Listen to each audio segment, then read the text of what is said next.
Bom dia a todos. Bom dia. Que Deus nos abençoe e que Jesus nos guarde e nos envolva na sua paz.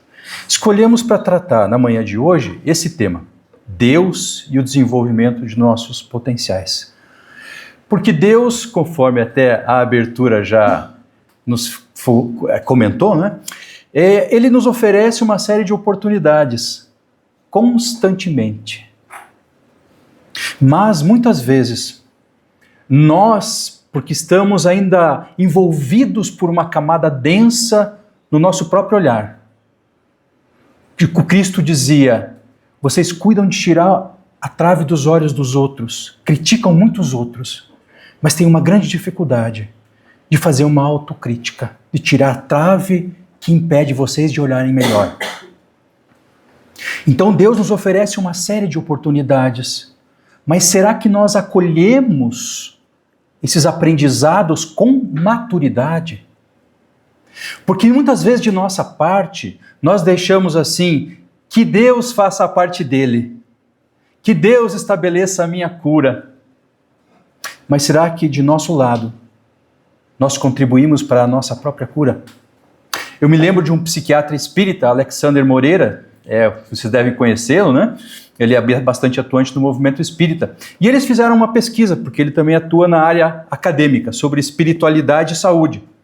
E então eles começaram a perceber em quadros clínicos de pessoas hospitalizadas que, dentro dessa interface espiritualidade, religião e ciência, algumas pessoas anotavam nas fichas de pesquisa que elas tinham uma religião. E outras, muitas vezes, que não tinham uma religião, mas que tinham uma espiritualidade. E eles começaram a comparar o que as pessoas escreviam com o quadro clínico, com os prontuários que iam alcançando a equipe de pesquisa. E eles começaram a perceber que algumas pessoas falaram que tinham, sim, Deus, que tinham uma religião, que confiavam em Deus e que, enfim, o tratamento delas, elas confiavam. E porque elas confiavam em Deus, ia dar tudo certo. Mas elas não faziam nenhum esforço pelo seu próprio tratamento.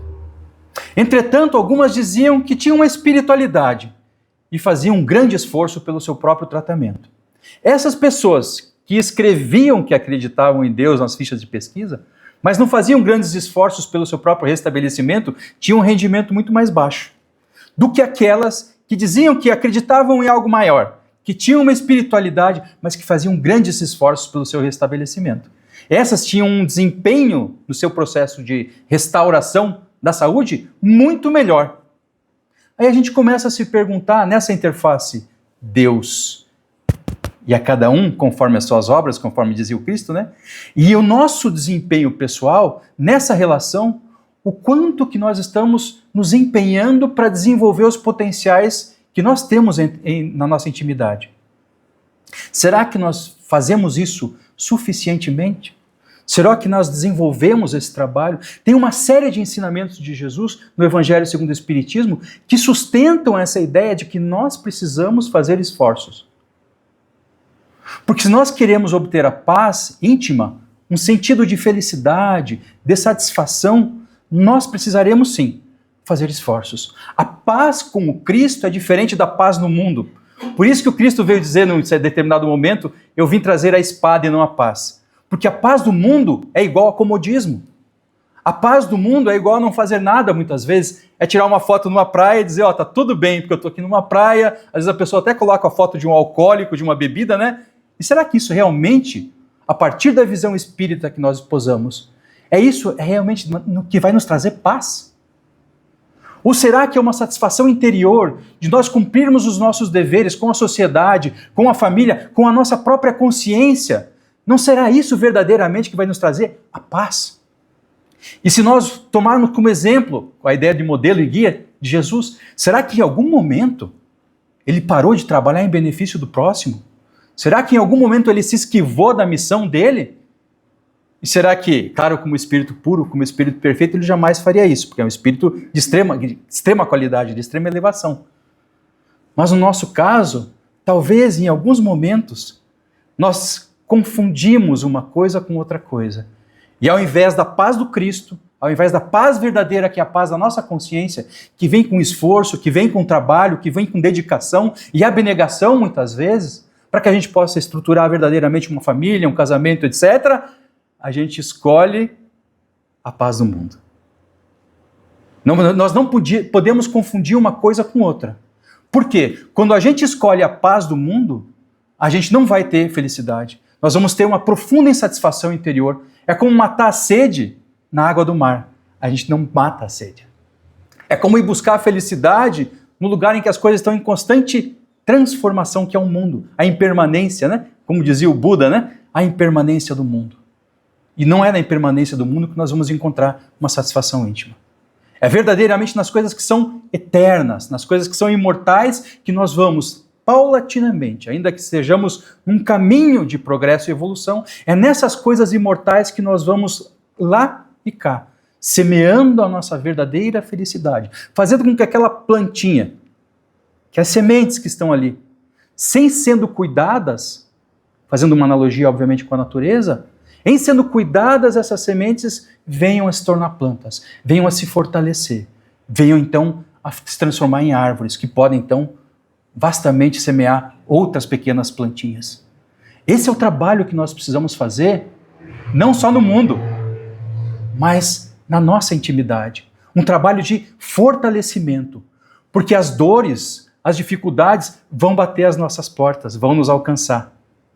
Para alguns de nós podem ser as dificuldades da perda de um filho. Como fortalecer a nossa intimidade diante de uma dificuldade como essa?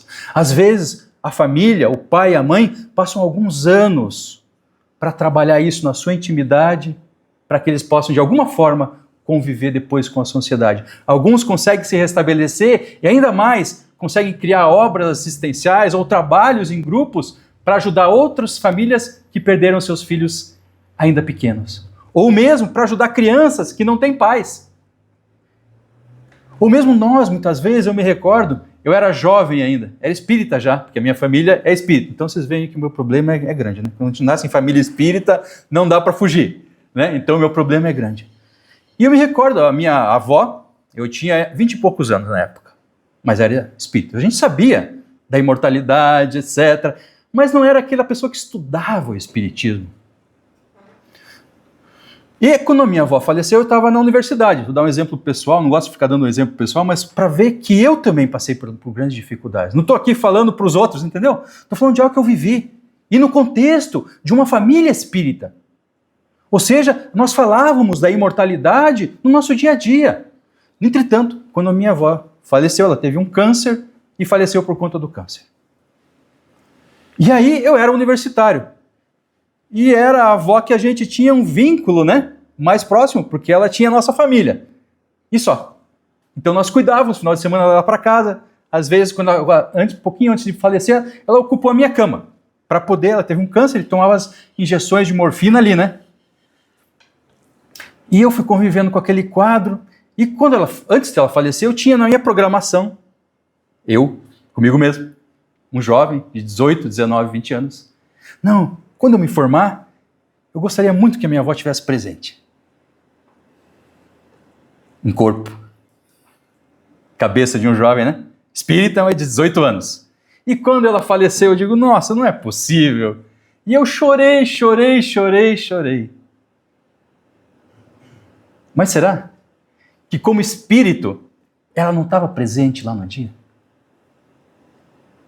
E a gente esquece que os amigos espirituais nos acompanham para além da vida. As criaturas que nos amam não vão se desvincular de nós por conta da ausência do corpo físico. Elas vão se aproximar de nós. Como que eu gostaria que uma pessoa que teve câncer, que não aguentava com o próprio corpo, ficasse viva? Viva, que eu quero dizer, na expressão corporal, não tinha mais condições. Mas como espírito, certamente, pelo vínculo que nós tínhamos de neto e avó, ela estava presente, ela estava acompanhando aquela situação toda e provavelmente estava feliz, porque eu estava conquistando, era um pequeno passo na minha jornada pessoal, uma formatura, né? Que muitas vezes quer dizer alguma coisa e algumas vezes, eu sei porque eu sou professor universitário, tenho diversos alunos na graduação, eles dizem assim, professor, tudo que eu quero é acabar esse curso para dar para o meu pai de presente, mas eu não vou continuar na profissão. eu digo, tudo bem, entrega para o seu pai. Mas foi um passo no percurso dessa pessoa, e que engrandeceu essa pessoa, embora ela não vá seguir a profissão, mas tudo que ela estudou ficou lá dentro dela. Mas naquele momento com a minha avó, foi uma choradeira, quando ela faleceu, eu digo, meu Deus do céu, e agora? Depois, muitos anos, aí eu já estava mais talhado pela vida, né? O couro já estava mais curtido, já com meus 40 e poucos anos. Daí foi o momento da gente se despedir do meu pai. Despedir corporalmente, né? Eu já tinha 40 e tantos anos, meu pai também teve uma doença degenerativa e tal, e nos últimos dias ele estava direto na UTI, então a gente tinha que visitá-lo na UTI, né?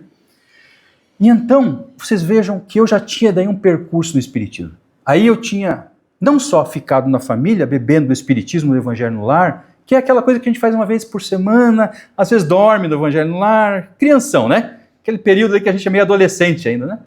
Aí depois, com 20 e tantos anos, eu fui para o Centro Espírita. Eu falei, eu vou estudar esse negócio. Aí comecei a estudar. É um trabalho da semente, da planta que precisa se tornar robusta, precisa tornar árvore. Estudando, lenta e paulatinamente, 2, 3, 4 vezes por semana. O que é o estudo? É um trabalho interno que a gente vai fazendo, para que a gente ganhe confiança, para que a gente se aproprie daqueles conteúdos, e esses conteúdos, à medida que nós nos apropriamos deles, geram uma transformação no nosso plano dos sentimentos também. Porque a gente vai vivenciando esses conteúdos na vida, e eles são profundamente transformadores. Aí, lá para os 40 e tantos anos, foi a hora de se despedir do papai. E aí ele estava na UTI, um dia a gente chegou, ele estava contido, porque ele estava um pouco agitado, e eu falei, mãe, minha mãe estava junto comigo na UTI, eu falei, mãe, a gente precisa fazer uma prece, agradecendo tudo que ele fez por nós, mas ele não tem condições de fazer mais nada agora. Vamos fazer uma prece para o espírito dele se acalmar, para que ele possa ir em paz. A gente já recebeu tanto do trabalho, do esforço dele em família. Vamos ser reconhecidos pelo esforço que ele já fez e por tudo que ele deixou. Porque às vezes o marido deixa, né, para a esposa uma pensão, alguma coisa, você diz assim, nossa, que coisa boa. Ficou ali um amparo, ainda que seja material, mas de alguma sorte, com as pessoas idosas, esse amparo material é importantíssimo. Eles já vão ter mais condições de trabalhar o que trabalharam durante a vida. Olha só que beleza, o casamento se estruturando como um companheirismo. Será que a gente vê isso hoje na sociedade? E ali a gente se despediu do meu pai. Fez uma prece dizendo, graças a Deus que você pôde contribuir o que você contribuiu. Agora, se liberte do corpo, vá para outra vida. E nós temos certeza, eu tenho certeza, que ele continua contribuindo com todos nós da família, ainda com mais liberdade, porque agora em espírito, sem o vínculo com o corpo denso, que não permitia para ele muitas vezes nem raciocinar, nem pensar, ele teve doença degenerativa, perdeu muito cognição, perdeu muito o movimento do corpo. Aí como espírito ele se liberta dessa carcaça, por isso que os espíritos dizem, o corpo é uma roupa que você troca a cada reencarnação. E ele foi para lá viver na vida no mundo espírita e consegue, né, de alguma forma nos influenciar, auxiliar todos nós que estamos aqui.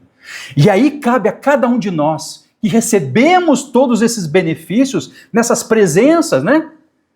Será que nós usamos bem os nossos potenciais em reconhecimento a essas criaturas que deixaram aqui a instituição espírita, que deixaram algo nas nossas famílias? O que nós fazemos desses potenciais? Eles ficam adormecidos? Ou será que nós somos aqueles que adubamos a semente, regamos e fazemos com que a árvore se torne frondosa? Qual é o nosso papel? Então nós precisamos nos questionar, porque a preguiça não vai nos trazer a robustez da árvore. É o trabalho que vai nos trazer a robustez da árvore. Então, eu vou trabalhar com vocês hoje de manhã, vocês veem que eu sou professor, falo bastante. Então, eu vou, na medida do possível, passando os slides, às vezes eu avanço um pouquinho mais, um pouquinho menos, mas a gente vai cumprir o tempo, né? Até meio-dia, é isso, não? Estou brincando, até 11 horas. A gente fecha aqui a nossa fala. Ok? Então, o que eu vou pautar aqui para vocês nessa manhã? Na parte introdutória, eu vou colocar alguns pontos que nos relacionam com Deus a partir da prece. E também de uma outra lei, que é a lei maior que faz com que nós nos transformemos mais. Qual que é a lei divina, para nós espíritas, que faz com que nós mais nos transformemos? É uma lei chamada lei de justiça, amor e caridade. Se a gente quiser adotar um outro nome, é a lei de amor. Tá tudo bem, tá tudo certo, não tem problema, né? Não é uma questão de nome. Mas a gente vai trabalhar um pouco a prece, porque a prece é o que nos coloca em contato, em comunhão com Deus. E depois nós vamos ver uma mensagem, vamos ler uma mensagem de um espírito que está no Evangelho segundo o Espiritismo. Chama-se Fé que Remove Montanhas. Essa mensagem, se você é do século XIX, mas se você traz ela para os dias de hoje, você vê, nossa, mas isso aqui parece que isso foi escrito agora. Até o texto parece atual, até o jeito de montar o texto parece atual. Porque fala exatamente da forma com que nós não observamos os nossos potenciais.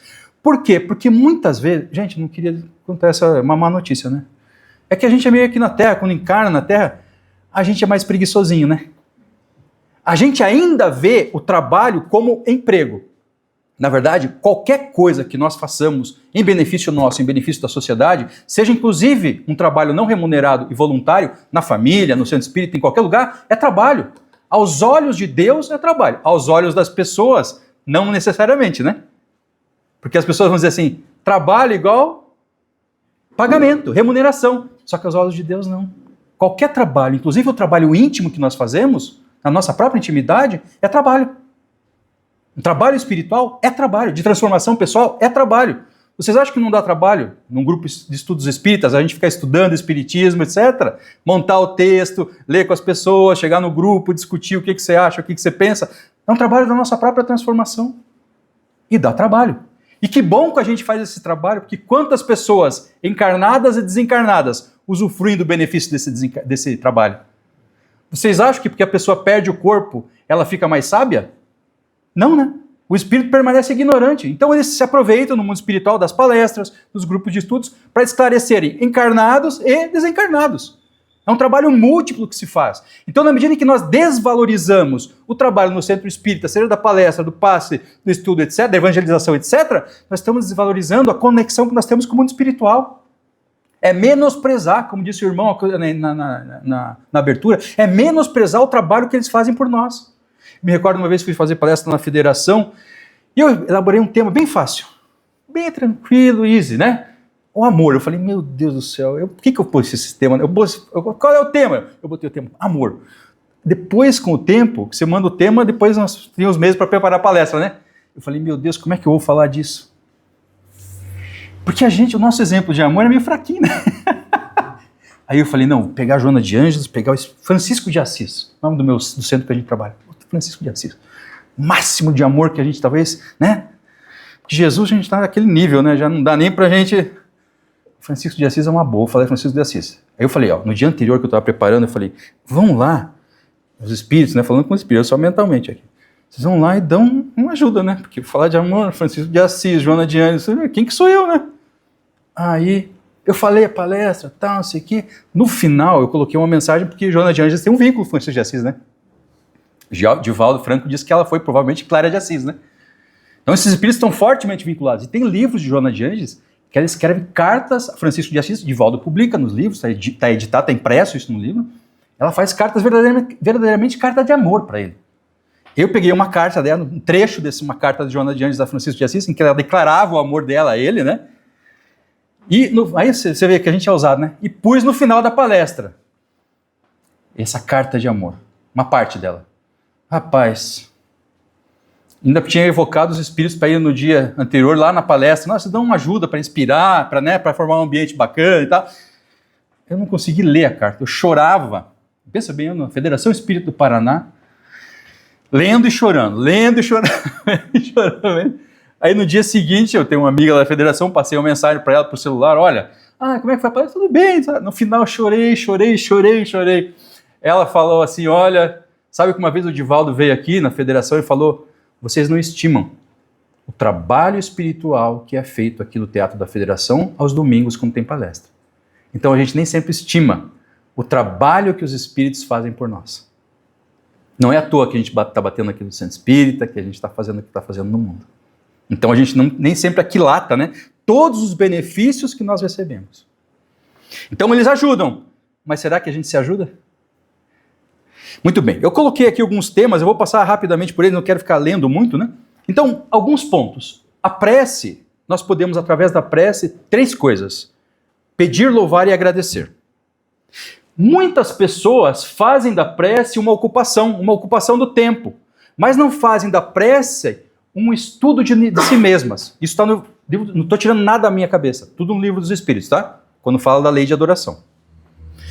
Como é que nós podemos fazer um vínculo entre o estudo de nós mesmos e o louvar, pedir e agradecer, já que a prece tem esse teor? O que eu posso pedir numa prece que faz com que eu estude a mim mesmo? Para que eu supere os meus próprios defeitos.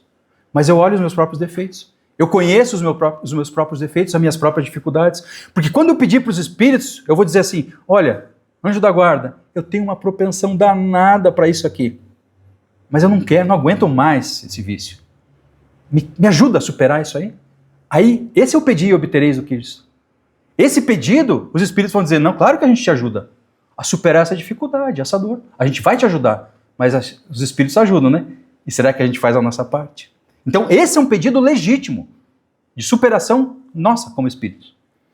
Então, isso é vincular o louvor, o pedir e o agradecer. E será que nós agradecemos? Aqui a gente agradece, né? Eu gostaria de agradecer, mas o que a gente agradece? Em geral, nós agradecemos muito os benefícios materiais. A casa, a comida, a roupa. Mas será que a gente olha para o nosso dia, a hora que a gente tem que parar e agradecer? E será que nós olhamos e dizemos assim, olha, gostaria de agradecer aquela chamada de atenção que hoje eu tive no trabalho? Porque eu estava indo por um caminho, era um caminho errado, e eu tive que recorrigir meu rumo. Será que a gente agradece porque tomou uma buzinada no trânsito? Se não tomasse a buzinada, às vezes ia bater o carro. Então a gente agradece as coisas que são do mundo transitório. Percebe como a gente vai ficando vinculado às coisas do mundo transitório e esquece de agradecer os aprendizados espirituais que a gente teve num dia, em 24 horas. Quando a gente para e a gente vai pensar, puxa, como é que foi meu dia hoje? Será que a gente tem essa capacidade, o nosso sentimento de gratidão? A gente está falando de gratidão, de agradecimento como sentimento. A gente não está falando de gratidão como polidez, no sentido, a pessoa fez um favor para você e diz, puxa, muito obrigado. A gente está falando no plano dos sentimentos. Muito obrigado é o mínimo, né? Para a gente entrar, é a porta de entrada, é a polidez, né? É a educação isso. A gente está falando de sentimento, de agradecimento. Será que a gente alcança? Olha só como a gente fala de prece, né? Pedir, louvar e agradecer. Se a gente entra no louvor, quando eu começava a ler esse termo louvor, eu acho que louvor é tão bonito. A gente pensa na primavera, né? Ou no outono, ou numa estação verão. Tem gente que gosta do inverno também. Nossa, estação, muda tudo, é natureza, é Deus. Uma praia, uma montanha, imaginava louvor desse modo. Eu falei, nossa, mas isso aí tá muito... Esse louvor tá meio internet demais, né? Rede social demais. Aí eu comecei a entender, mais recentemente, que louvor com Jesus e alinhado com Deus pode ser, por exemplo, o trabalho. Eu digo assim, meu Deus, como o trabalho me deu coisas nessa vida. Não o trabalho remunerado, mas o fato de eu trabalhar, de eu estudar, de eu estar ali, eu digo, nossa, que oportunidade maravilhosa que Deus nos dá todos os dias. De podermos fazer alguma coisa por alguém, por nós mesmos. Isso a gente tinha que louvar.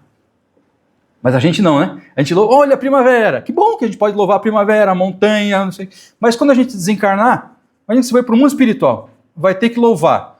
Não tem mais montanha, não tem mais rio, não tem mais nada disso, gente. Vai ter que louvar alguma outra coisa. Louva as oportunidades que a vida te dá. O que a vida nos dá. Será que a gente louva isso?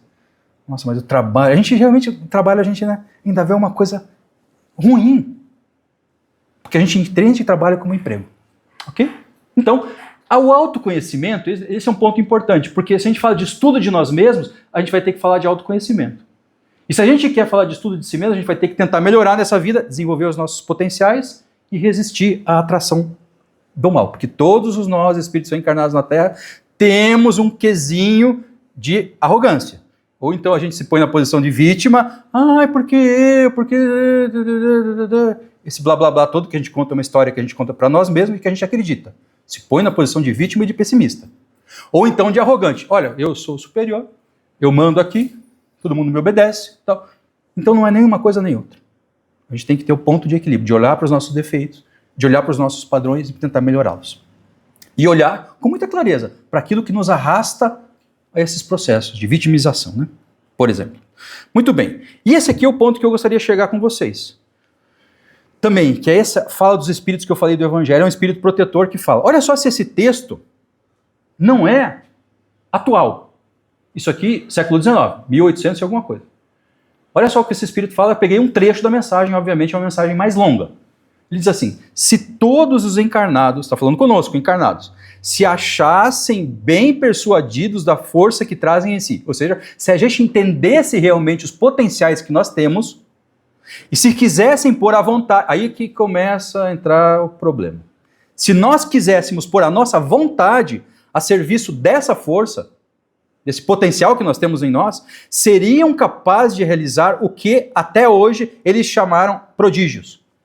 Então, se a gente quisesse realmente colocar, fortalecendo a vontade, que nós não temos muito, né?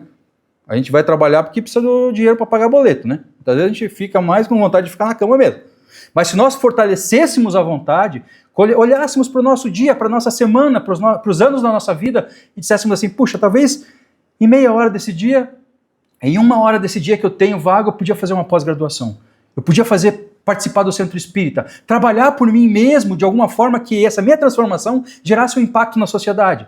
Ah, isso vai demorar um curso de pós-graduação? Talvez 6 meses, 1 ano, 2 anos. Uma graduação, um curso de tecnólogo vai demorar 2 anos, 5 anos. Mas será que a gente tem fé em nós mesmos, nos nossos potenciais? Ou diz assim, 5 anos uma graduação dá muito trabalho. Qual que é? Fazer uma pesquisa, não precisa levantar a mão. Fazer uma pesquisa aqui. Será que a gente prefere o quê? Ficar na cama ou ter fé e batalhar, ir lá para cima e ficar 5 anos num curso, etc., para a gente se qualificar? A grande maioria de nós prefere ficar na cama. Por isso que os espíritos dizem, se vocês soubessem e fizessem um esforço, trabalhassem à vontade, vocês realizariam prodígios. Mas a maioria de nós prefere não fazer o esforço. Então esse é o nosso potencial. A gente tem, mas a gente não investe nele, a gente não trabalha, como a gente costuma dizer, não trabalha em cima, né? Agora, recentemente, o jogador de basquete lá, desencarnou, né? Aí, às vezes, chamavam ele de Mão Santa. Ele dizia assim, Mão Santa? Pelo amor de Deus, eu fui um dos jogadores que mais treinou, por isso que eu era Mão Santa, né? Treinava tanto que não errava. Então, ele se empenhou tanto, é tanto trabalho, tanto esforço em cima, que você consegue um nível de excelência. Então nós temos níveis de excelência, mas muitas vezes nós não alcançamos por falta de esforço da nossa parte. Então isso aqui é muito importante. Essa mensagem desse espírito ela é muito importante. Não é atual isso aqui, gente? Não cabe ainda nos dias de hoje falar disso. Seriam capazes de realizar o que até hoje eles chamam de prodígio. E que, no entanto, não passa de um desenvolvimento das faculdades humanas. Então pensa bem, você está num mundo um pouquinho melhor, num planeta um pouquinho mais evoluído, todo mundo está trabalhando seu progresso, sua evolução. Aqui a gente fica, né? Falando mal dos outros que estão progredindo, a gente perde tempo com isso, mas não trabalha a nossa própria evolução. Muito bem. Amigos, então a gente chega num quadro que é mais ou menos assim, eu já falei de algumas coisas, de algumas questões, tá? Deixa eu ver aqui só o horário para a gente não trabalhar. Então a gente trabalhou o estudo de si mesmo, a gratidão, o louvor e o pedir. Então são os elementos que estruturam a prece. Pedir, louvar e agradecer. E esse pedir, louvar e agradecer, falando da prece, eles precisam se transformar num estudo de nós mesmos. Senão a gente não está fazendo verdadeiramente uma prece, a gente está fazendo alguma outra coisa. Percebe a dinâmica da verdadeira prece, né? Por isso que no Pai Nosso, Jesus coloca, por exemplo, venha a nós o vosso reino. O que ele está falando de venha a nós o vosso reino? É a consciência. Qual é o reino de Deus presente? Como que o reino de Deus se faz presente em cada um de nós? Pela consciência. Mas aí entram alguns pontos e algumas questões bem importantes. Por exemplo, como a gente vincula a caridade e a consciência. A gente vai ver uma mensagem do Espírito Paulo aqui. Mas eu falei uma pergunta para vocês. É comum nas nossas práticas diárias, em qualquer momento que a gente tenha um tempinho, a gente fazer uma análise de consciência, pedir a presença do nosso Espírito Anjo da Guarda, dos nossos Espíritos Protetores, e perguntar assim, será que eu estou agindo bem? O que eu posso melhorar nas minhas atitudes diárias esse ano, ou essa semana? Em que situações eu cometi deslizes? A gente encara isso de frente, faz essas perguntas, ou a prática da consciência para nós é simplesmente um discurso. Quando eu trago isso para quando é para trazer isso para a minha realidade, eu não faço. Quando nós deveríamos proceder dessa forma. Trazer para o nosso dia a dia a consciência como prática, como uma forma de exercício de autoconhecimento.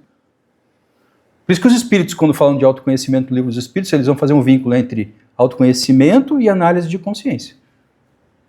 Então, quando a gente faz prece que ela gere um benefício, a gente fique mais relaxado, mais pacificado, etc., mas que ela não gere um impacto de ânimo, de transformação pessoal, para nós, é preciso completar, digamos assim, o teor da prece, né? Que a gente possa ter uma calma, um equilíbrio e uma paz. Ok. Mas que após isso, a gente gere um impacto do nosso esforço na vida. Muito bem. Pedir, a gente já falou um pouquinho dos pedidos, né? A necessidade de nós pedirmos coisas, às vezes, um pouco mais espiritualizadas, que não só as coisas materiais. A vida material é extremamente importante, porque nós precisamos comer, vestir, abrigo, etc. Não é que a gente tem que prescindir disso, não. Mas nós precisamos também, além de cuidarmos das coisas do corpo, cuidarmos das coisas do espírito. É uma responsabilidade que nos cabe. E agradecer, eu falei um pouquinho disso, né? A gratidão como forma de sentimento, não como forma de polidez. E aqui no aspecto do louvar, eu que dei uma encrencada com vocês, né? Que geralmente quando a gente pensa em louvor, a gente olha uma planta, uma flor, etc, né? Aqui a gente colocou louvor vinculado, ou pelo menos eu fiz esse esforço, de colocar o louvor vinculado a um esforço pessoal, ok? Então eu vou passar por algumas mensagens rapidamente, pessoal, só para a gente ver que os espíritos de alguma forma nos estimulam a, tá? Aqui é uma mensagem sobre a fé. Ela está no capítulo do Evangelho chamado A Fé que Remove Montanhas. Então essa mensagem fala sobre como ou até onde nossa fé realmente nos estimula ao crescimento. Essa é uma mensagem do Espírito Protetor chamado José. Está lá no capítulo 19 do Evangelho. Ela diz assim: para que a fé seja proveitosa, a fé tem que ser ativa. Ainda bem que não sou eu que estou falando, né? É uma mensagem do Espírito. Eu coloquei exatamente como está no Evangelho, tá? Então não tem pegação de pé. Não deve entorpecer-se. Não deve ser uma fé indolente, que não promove nada, que não acontece nada. Se você tem um tipo de fé e você não está se sentindo transformado, etc., desconfie. Tem algum problema em algum lugar desse processo. Então que a gente tem que ajustar isso, né? Olha o Espírito que está dizendo. A fé é a mãe de todas as virtudes, porque a partir da fé, por isso que o Kardec fala que a fé tem que ser raciocinada. É a mãe de todas as virtudes que conduzem a Deus. Se faltar essa base, essa fé, parece que alguma coisa vai ficar um buraco, porque a fé é alicerce de tudo. E ela vai ser, como alicerce de tudo, a base para que surjam verdadeiramente a esperança e a caridade. Por isso que Paulo fala da fé, esperança e caridade. E a fé como mãe, como estrutura da esperança e da caridade. Porque a gente tem uma fé tão robusta, diz assim, no futuro realmente vai ter uma sociedade muito mais caridosa, uma sociedade muito mais fraternal. É por isso que a gente foi obtendo esses legados. Jesus, Francisco de Assis, Allan Kardec, pessoas que se dedicaram sabendo que a humanidade em algum momento iria se transformar, porque o nosso destino é esse. É íncito da criatura humana buscar a sua purificação. Nós somos seres, entre aspas, divinos. É isso que nós somos. Essa é a nossa natureza. Nós não vamos escapar disso. Então essas pessoas tinham fé, trabalharam duramente porque tinham fé. Kardec, por exemplo, né? Agora, esses dias a gente tem o Livro dos Espíritos, né? O aniversário do Livro dos Espíritos. Trabalhava duramente. Pensa bem, de madrugada, sem luz elétrica, lampião, escrevendo, a tinteiro, tudo aquilo que ele escreveu, para depois mandar para a gráfica, ficando dias, às vezes, longe da esposa, porque eles tinham um casal, né? Era o vínculo afetivo dele, dias longe da esposa, etc. E depois a esposa, depois que o Kardec desencarnou, a esposa cuidando da obra para que não fosse deturpada, etc. Pensa bem a dedicação deles. Um trabalho que o Kardec falava, eu não ganho dinheiro com essas obras, pelo contrário, quem é que ganha dinheiro vendendo obras de filosofia, dizia ele, né?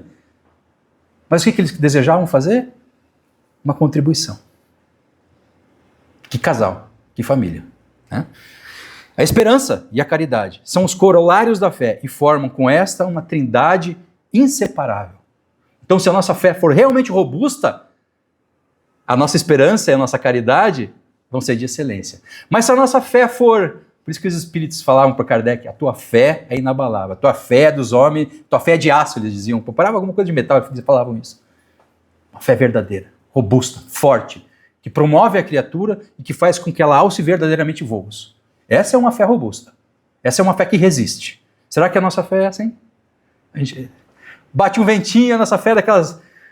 A luz de vela, né? Bate um ventinho, a nossa fé dá uma... Não, acho que eu vou desistir, tá no meu trabalho. Ai, ai. Robustez, perseverança, disciplina.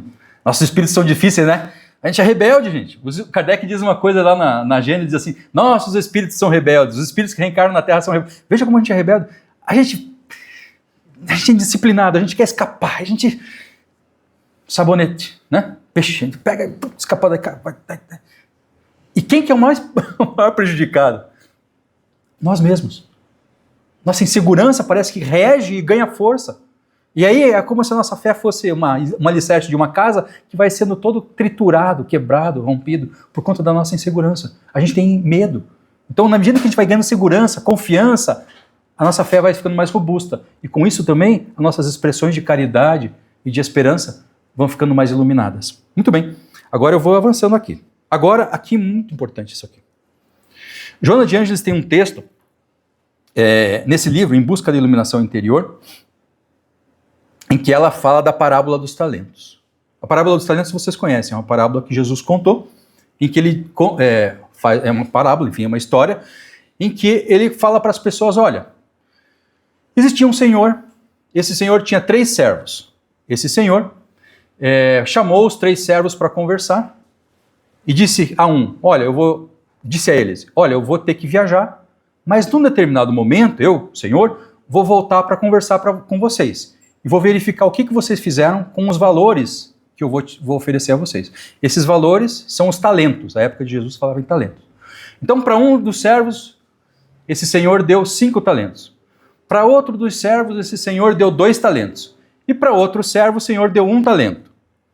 Quando esse senhor foi embora, foi fazer a viagem dele e voltou. Percebe que os ensinos de Jesus, eles não são para você ficar fixado nos personagens. São elementos da nosso psiquismo. Ele está falando que nós recebemos uma série de talentos, uma série de benefícios. 5, 2 e 1. O que recebeu 5 talentos, na hora que o Senhor voltou, foi falar com os servos e disse assim, o que você fez com os 5 talentos que eu te ofereci? Ô Senhor, eu peguei os teus 5 talentos e investi, então aqui 10 talentos. Com o que tinha 2 talentos, aconteceu a mesma coisa. Ele duplicou os talentos, de 2 ficaram 4 talentos. A gente tem muitos talentos. A gente tem muitos potenciais. Os servos tinham os potenciais. Duplicaram. Os 2. E aí chegou o servo que tinha 1 talento. Acho que Deus já prevê as coisas, né? Parece que Deus, o Senhor, já previu, né? Vou te dar 1 só para você fazer uma experiência. Você lembra da passagem, né? O que fez o servo que tinha 1 talento? Enterrou o talento. Tá aqui, Senhor, você me deu 1 talento, um talentinho, tá aqui, eu devolvendo o seu talento. O Senhor que diz, servo mau e miserável, etc. Né? Volta, vai haver choro e ranger de dentes, etc.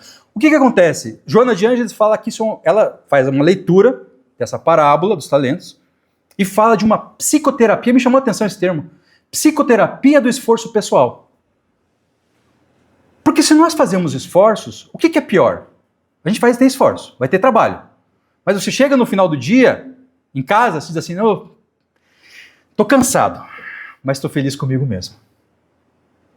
Né? Quando você tem os talentos, se dobra os talentos. Você vai estar multiplicando. Teus potenciais estão lá, você está investindo neles. Mas, muitas vezes, naquele final de semana, ou às vezes alguns dias da semana, a gente chega em casa, no final do dia, a gente não fez nada. O que é pior? A dor do cansaço de ter feito alguma coisa, que a gente às vezes chama de sofrimento. Olha como a gente usa a palavra sofrimento, né? Mas é um sofrimento que faz bem. Você está melhor, está em paz com a tua consciência. Você fez o melhor por você mesmo e pela vida. Porque na medida em que a gente se transforma, tudo que está em volta se transforma. Ou aquele dia que você chega em casa e não fez nada. Aí você diz, olha, quando você vai começar a fazer um olhar para aquele olharzinho um pouco mais, parece que os espíritos ajudam a gente a fazer esse olhar, né? Aquele dia você não fez nada, nossa, que dia maravilhoso, mas talvez não seja bem maravilhoso quanto eu estava imaginando. Eu, em vez de descansar verdadeiramente, não fiz nada bem pelos outros, nem por mim, não descansei, não fiquei... Aí fica aquela insatisfação.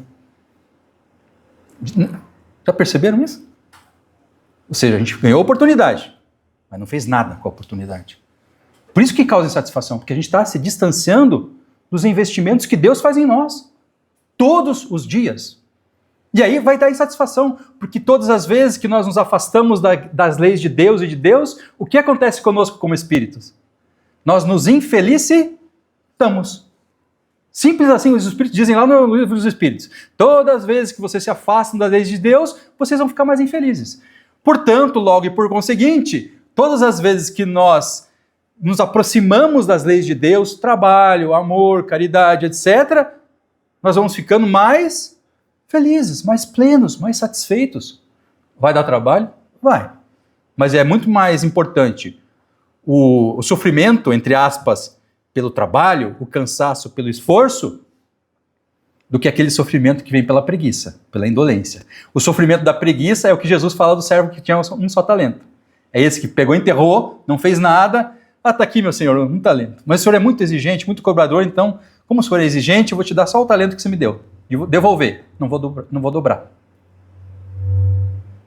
Então, o sofrimento e o sofrimento. A gente tem que perceber bem o que é verdadeiramente sofrimento. Né? Porque vai dar dor. A dor do crescimento. Crescer, dói. A dor da educação, se educar, dói. Porque a gente tem que mudar. A gente tem que se transformar. E muitas vezes a gente não gosta de mudança. Isso aqui vai ter que mudar. Pois é. Quer crescer? Ou a gente quer ficar do mesmo tamanho? Então, Joana de Ângeles vai dizer assim, vocês entenderam essa ideia da psicoterapia do esforço pessoal, gente?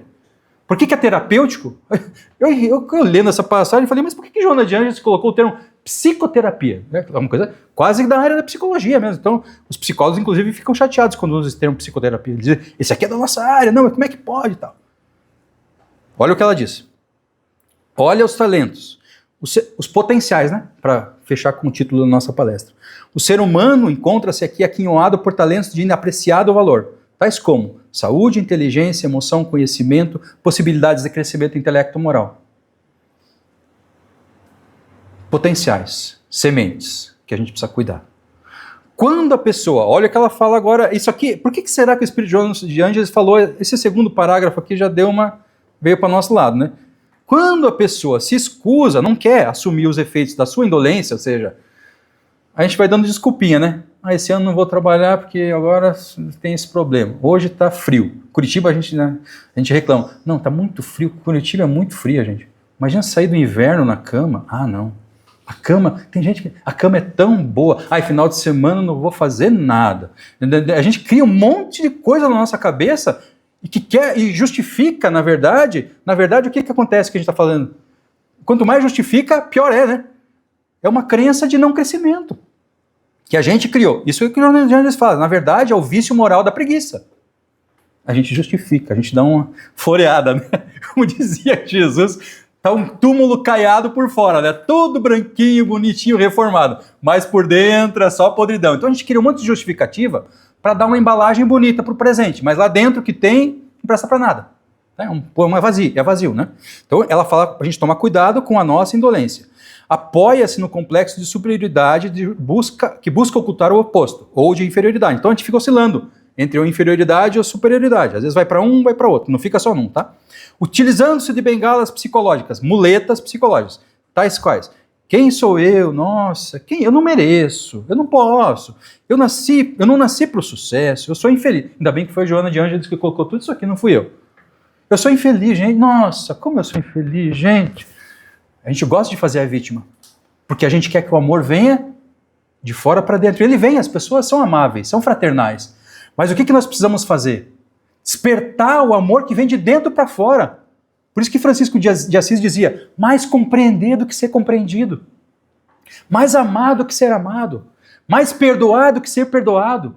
Não vamos esperar que venha do outro, vamos fazer com que a gente possa movimentar. E isso dependa de nós. O nosso crescimento depende de nós. É claro, como tudo na vida, nós somos seres gregários, sociais. Então vai depender um pouco do outro, de alguma sorte. Claro, eu quero me inscrever num curso, eu vou depender da secretária, vou depender da administração, vou depender de uma série de coisas. Mas no que depende de mim, a minha parte, eu estou fazendo. A nossa parte precisa ser feita. Para que a gente, ao chegar do lado de lá, não precisa nem chegar do lado de lá, eu costumo dizer, a análise de consciência pode ser feita aqui agora. Mas quando a gente chegar do lado de lá, como dizia Emmanuel na mensagem, as marcas, né? Está na série Fonte Viva. Que marcas nós vamos mostrar nas nossas mãos?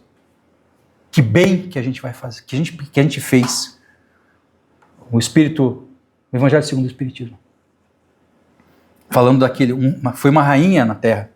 E ela fala logo no início do Evangelho. Aqui, no mundo espiritual, diz ela, como espírito, né? Na mensagem. Não se pergunta a posição social que ocupastes. Quem fostes, mas o bem que fizestes, as lágrimas que enxugastes. Muito bem. Agora, uma coisa da gratidão muito importante, para eu não passar também, Joana de Ângeles. Porque ela tem um livro chamado Psicologia da Gratidão. Muito importante. Se ela escreveu um livro com esse nome, a gente precisa entender que esse sentimento não é pouca coisa. Agora, agradece duas coisas que eu acho importantes nesse texto. Não vou ler porque a gente tem tempo está passando. Duas coisas muito importantes. Quem tem o sentimento de gratidão verdadeiramente é uma pessoa psicologicamente madura. Quem chega no final do dia e reclama menos e agradece mais, psicologicamente é um bom aprendiz. E ela diz no texto que a gente começa com a perspectiva da gratidão, mas a gratidão como sentimento vai nos conduzir até um sentimento muito maior, que é o perdão real. Porque nós vamos aprendendo a aquilatar as dificuldades dos outros.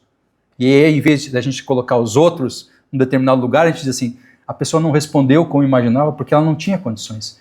Ela era talvez ignorante, ela tinha dificuldades, assim como eu tenho as minhas dificuldades. E acontecem coisas com todos nós. A pessoa bate em você no trânsito, vai embora, foge. É isso. Ela está no momento dela. Irresponsável, etc, etc. Ela está no momento dela. Deixe você nela a marca que você tem. Né? Jesus, até o último momento, diz Emmanuel, quando Judas se aproximava dele, e ele, sabendo que Judas ia traí-lo, diz assim, aqui vens, amigo. Aqui vens, amigo. No último instante. Trata uma pessoa que tinha as dificuldades, porque ele sabia as dificuldades de Judas. Mas ele não se deixou intimamente conspurcar por aquela dificuldade do outro. É do outro, é dele, é de Judas. Deixa eu colocar o meu auxílio, deixa eu colocar o meu amor, o meu sentimento. Aqui vens, amigo. Difícil, né? Mas a gente tem que colocar lá o nosso sentimento. Gente. A dificuldade não pode ser maior que a força de superação. A gente tem que só colocar lá. Aqui há uma vinculação. Espírito Paulo, Evangelho segundo o Espiritismo, e ele faz uma associação entre caridade, quem cantou a caridade, né? Com Paulo, né? A caridade, a força maior, né? E a consciência. E o Espírito Paulo vem no Evangelho segundo o Espiritismo como Espírito e dá essa mensagem. Eu muitas vezes fazia palestras sobre consciência, etc e tal, e aí as pessoas às vezes, Roberto, não tem um vínculo aí que dá para fazer consciência e amor e tal? Eu falei, tá, vamos. Aí fui estudando, né? Daí que você pega todos os PDFs das obras de Kardec, abre, consciência e caridade, consciência, caridade. Aí eu digo, nossa, essa mensagem está na minha cara, como é que eu não vi? Está no capítulo 15 do Evangelho segundo o Espiritismo, vocês sabem quem é mais estudioso aí? Que é o capítulo que fala, fora da caridade não há salvação. Fora do amor não há depuração do espírito. E aí o Paulo traz não é toda a mensagem, um trecho. Ele diz assim, uma dica prática para nós, se a gente quiser crescer. Ele diz assim, submetam todas as ações de vocês ao governo da caridade. E a consciência vos responderá. O que significa? Eu fiz no meu dia a dia, chego à noite lá, vou fazer uma análise do meu dia, ou em qualquer momento que aconteça alguma coisa, eu digo, será que eu fui verdadeiramente caridoso, fraternal com essa pessoa? A consciência vai responder alguma coisa para nós. Junto com essa voz da consciência, quem está atuando ali junto conosco? O nosso anjo da guarda. Porque você está fazendo uma pergunta. É uma questão prática. Olha, eu quero me melhorar. O que você está dizendo por baixo disso? Eu quero me melhorar. Eu quero melhorar a minha relação com as pessoas. Ele percebe. O anjo da guarda percebe. Eles percebem esses movimentos da nossa intenção. Então ele vai dizer, olha meu filho, dá para você melhorar assim. Seja mais generoso. Você falou o que deveria ser dito, mas a forma com que você disse não foi adequada. Eles vão nos aconselhando, gente. E todos nós, está lá no Livro dos Espíritos, quando vocês forem estudar lá o anjo da guarda, né? Esses espíritos têm um vínculo conosco muito poderoso. São os nossos melhores amigos, nos conhecem de périplos reencarnatórios. Eles querem o nosso bem, nos amam profundamente. Imagina se a gente tem um vínculo, às vezes, com um filho, com uma esposa. Gente, com o anjo da guarda, então, é que a gente não consulta. Para a gente que lê o Espiritismo, a gente estuda o Espiritismo, mas na hora de praticar parece que tem um hiato entre a teoria e a prática. E a gente deveria se aproximar desses espíritos. Tem lá um texto de, se não me engano, é Santo Agostinho, São Luís e mais algum espírito. Não sei se é Santo Agostinho agora, mas no final desse trecho do Evangelho, do Livro dos Espíritos, que trata do anjo da guarda. O que eles fazem um texto, Kardec acho que não teve nem coragem de mexer. É um texto belíssimo, se vocês forem lá no Livro dos Espíritos e lerem isso, diz assim, meu Deus, como a gente trata os nossos anjos da guarda quase como um menosprezo. quase como se eles não existissem. E eles trazem um benefício para nós, são como amigos queridos. Imagina que você vai servir um amigo querido e ele diz assim, não, agora não quero. Não, isso que você falou é importante, mas eu vou fazer do meu jeito. Assim que a gente trata os nossos anjos da guarda. São os amigos espirituais que mais nos querem bem e que mais a gente menospreza. Pensa bem se alguém que menospreza um conselho de um espírito, os espíritos, só para fazer um detalhe, né? Os espíritos que nos protegem, os anjos da guarda, gente, eles são espíritos evolutivamente superiores a nós. Eles não estão no mesmo nível espiritual que nós. Senão não poderiam nos orientar. Só podem nos orientar porque estão mais avançados. E aí a gente fica batendo a porta na cara deles, né? Olha, meu filho, às vezes eles são educados. Olha, meu filho, seria melhor se você fizesse de um outro jeitinho. Pensa bem, eles estão há várias reencarnações. A paciência deles conosco, né? É que nem mãe e filho. Olha, meu filho, você está fazendo assim, mas você vai se machucar. Vai botar o dedo na tomada, vai dar choque. Meu filho, já é a 10ª vez que eu estou tirando o dedo da tomada. E eles têm essa paciência de jogo conosco. E a gente continua fazendo, às vezes, cometendo os mesmos equívocos, né? Recaindo nas mesmas dificuldades. Por que acontece, às vezes, de alguns testes retornarem para nós? Porque a gente não superou a prova. Daí volta o teste. Está aqui agora de novo. Tenta de novo agora, a prova está aqui. Será que você consegue? Então, Deus vai nos dando as provas, né? Mas será que a gente quer? Muito bem, pessoal. A gente já falou um pouco disso, de felicidade, bem-estar, fé. Se a gente realmente for, nossas relações com Deus, aqui um ponto importante é, nós vivemos uma sociedade muito adoecida, que prioriza os elementos materiais. Prioriza. Por isso que o bezerro de ouro, o culto ao bezerro de ouro é essa prioridade da sociedade, né? Quantas pessoas realmente falam em Deus e vivem um Deus que é transformador, que ilumina, que transforma. Então, os textos de Jonas de Anjos são... Eu nem trouxe para a gente não ler e ficar, né, ficar meio... Não. Mas, diante da nossa identidade básica, que é uma identidade divina, mais do que qualquer personalidade, nome, CPF, etc., a gente tem uma identidade, uma digital divina, em cada um de nós pulsando. Quando nós nos alinhamos com esse elemento divino, a gente pode poder escolher, né? A gente pode ficar na preguiça, como a gente falou, na ilusão, etc., ou pode trabalhar, colocar em ação a fé, a vontade, etc. Nós temos o livre-arbítrio. Deus nos deu o livre-arbítrio. E nós podemos alcançar uma série de realizações do nosso ser. É a realização do ser, não é a realização do ter. A nossa sociedade adoecida usa mal o livre-arbítrio e quer realizações do ter, em geral. Tem um problema em ter realizações do ter. O problema é não ter as do ser. Porque essas que são as que... A gente falou agora há pouco, né? Que é uma realização do ter maior do que uma rainha da França, que tinha todo mundo aos seus pés, e ela diz assim, no mundo espiritual, que eu acabei de mencionar, né? Assim, aqui no mundo espiritual eu vejo pessoas que na Terra eram inferiores a mim, ocupando posições superiores. E a eles eu tenho que me dirigir. Então a posição na Terra, na sociedade, não tem nada a ver com a evolução espiritual. Nada a ver. Tá? E essa aqui, se a gente tiver algum tipo de teor de infelicidade, algum nível de angústia, de sofrimento, a gente tem que voltar a fazer esse caminho, olhar para o eu e ver se a gente está seguindo a lei divina ou não. Esse aqui é uma espécie de controle de qualidade. Como disse Paulo na mensagem, o controle de qualidade é, se você fez realmente a caridade, é a consciência. A gente vai fazendo esse controle, vai qualificando as nossas atitudes, né? Eu quero comentar com vocês agora para a gente encerrar. Deixa eu ver se eu não estou muito avançando no horário, gente, senão depois vocês me pegam. Tá quase na hora. Eu trouxe uma história que eu acho muito boa, porque ela fala desses olhares que nós temos para a vida e como nós podemos construir ou reconstruir o nosso olhar. É uma mensagem que está nesse livro aqui, antiguinha, Espírito Eros, de Valdo Pereira Franco, chama-se No Longe do Jardim. Até tem aqui, ó, vou mostrar para vocês aqui, quem está na frente vai ver. Uma dedicatória do Divaldo. Era pequenininho. Tá aqui. Ele dedicou para o meu... Não foi eu que peguei, né? Foi minha mãe, provavelmente meu pai. Roberto Rogério, ele colocou Luísa. Meu nome da minha irmã é Heloíse. Mas tá tudo certo. O importante é o carinho, né? E aí, tem uma mensagem do Espírito Eros que eu acho muito boa.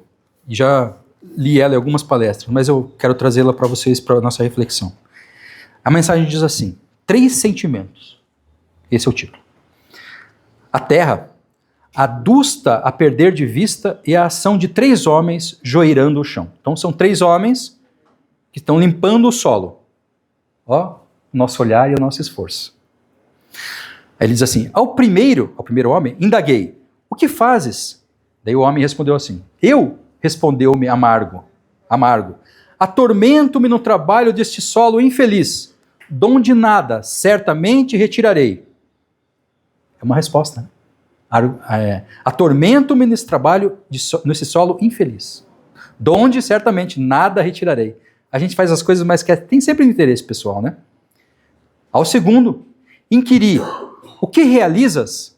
Eu, interroga-me respondendo, trabalho e vou seguindo, porque o destino do homem é trabalhar. Então é uma situação. 3 respostas.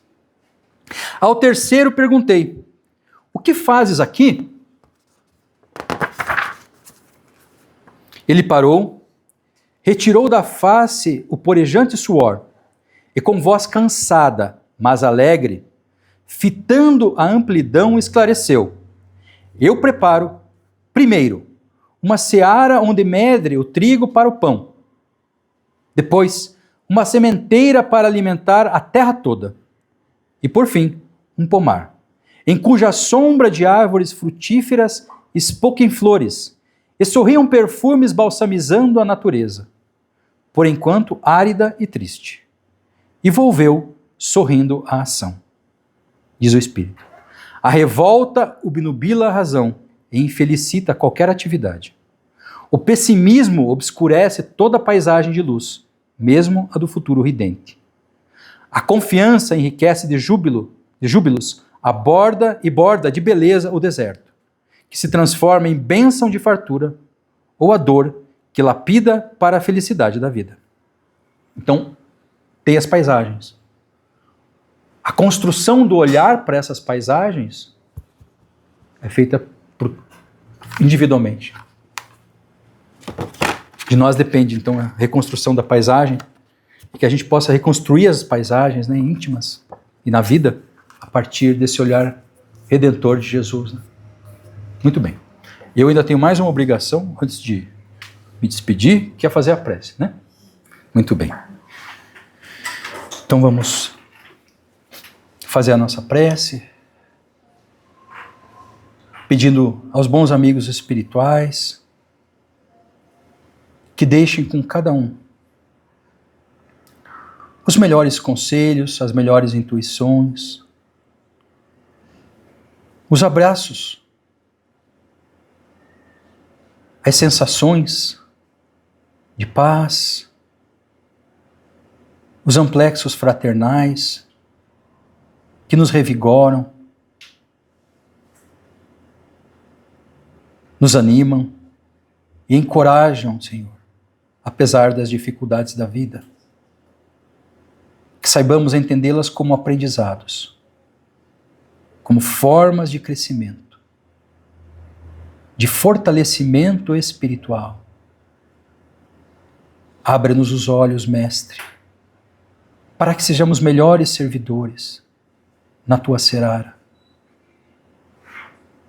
para que possamos ombrear verdadeiramente com o Teu nome, não fugindo das provas, nem negando a origem verdadeira da nossa paternidade divina.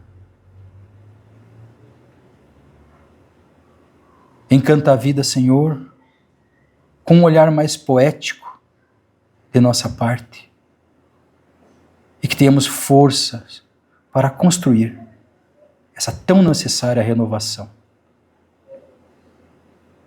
E a gratidão, Senhor, por tudo, pelas dificuldades, pelos aprendizados, pelos benefícios que a matéria nos traz e, sobretudo, pela presença de Jesus e da doutrina dos Espíritos em nossas vidas.